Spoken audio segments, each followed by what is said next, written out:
Okashu kunadikisha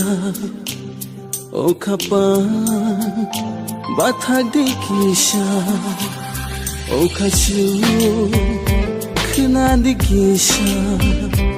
okapan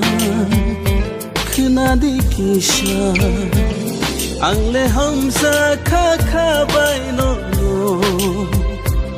Angle chacha khani khao Osha ota bebakumai thangfano Angle hamzana anilangma tongshano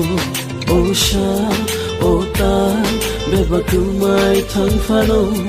Angle hamzana anilangma tongshano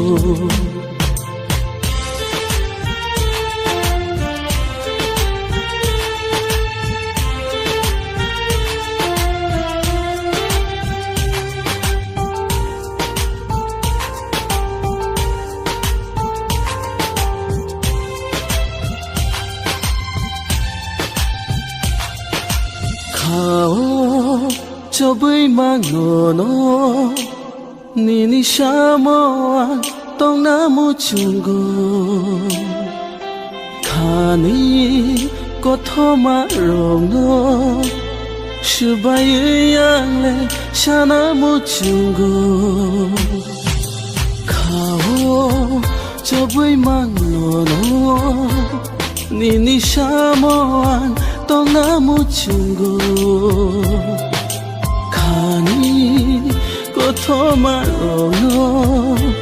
shubayangle shana muchungo Osha otai bebakumai thangfano Angle hamzana anilangma tongshano Osha otai bebakumai thangfano Angle hamzana anilangma tongshano